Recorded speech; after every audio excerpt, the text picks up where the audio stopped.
রঙিনপুর নামের এক ছোট্ট গ্রামে থাকত টুনটুন নামের এক ছেলে।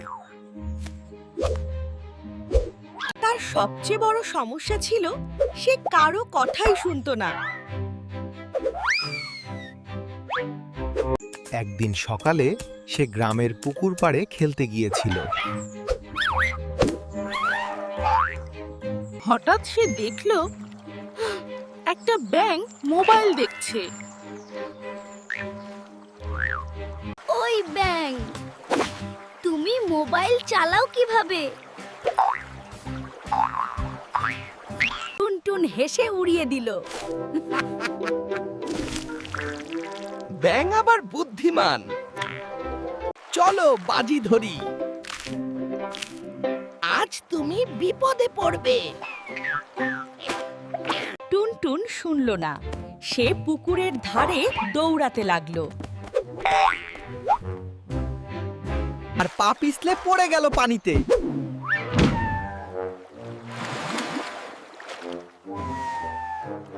টুনটুন ডুবে যাচ্ছিল।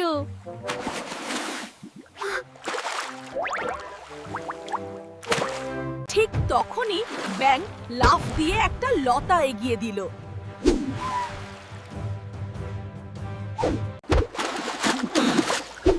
বুদ্ধিমান মানে বড় হওয়া না, ঠিক সময়ে কথা শোনা। আজ বুঝলাম, কথা না শুনলে বিপদ। এই শিক্ষাটা মনে রাখো, তাহলে তুমি হিরো হবে।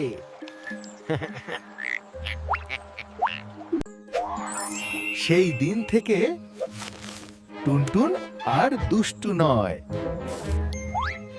সে শুধু সাহসী নয়, এখন সে জ্ঞানীও।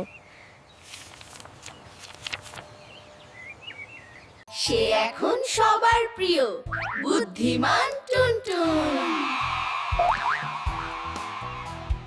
সে শিখেছে কথা শোনাতেই আসল বুদ্ধি। ব্যাঙের শিক্ষাও কাজে লেগেছিল।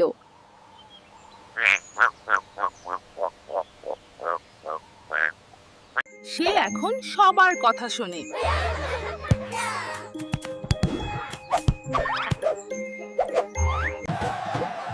রঙিনপুর এখন আরো রঙিন টুনটুনের জন্য। সে এখন খুব সতর্ক, কিন্তু মজাও ছাড়ে না। সে এখন সবার প্রিয়, কারণ সে কথা শোনে। রঙিনপুর এখন আরো রঙিন টুনটুনের জন্য। সে শুধু সাহসী নয়, এখন সে জ্ঞানীও। প্রাণীদের প্রতিও তার ভালোবাসা বেড়েছে।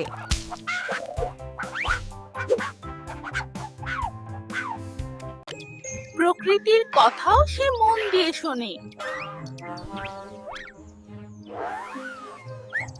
তার দৌড় এখন আর বিপদের জন্য নয়। তার দৌড় এখন আর বিপদের জন্য নয়। সে ছোটদের শেখায়, তাদের খেয়াল রাখে।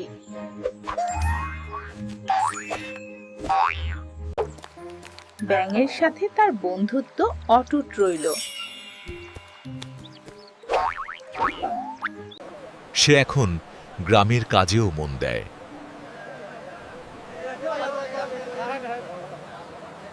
সে শিখেছে নিজের ভুলের থেকেও বড় শিক্ষা। তার উদারতা দেখে সবাই মুগ্ধ হয়। সে পরিবেশের যত্ন নিতেও শিখেছে।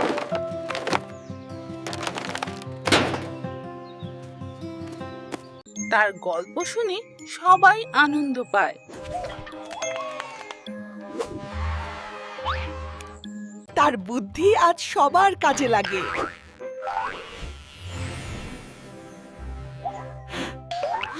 সে বোঝে সবার কথা শোনা কতটা জরুরি।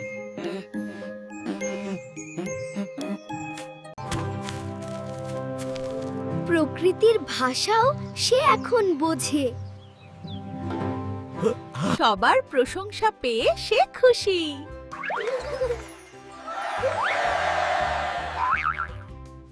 সে এখন সত্যই সবার হিরো।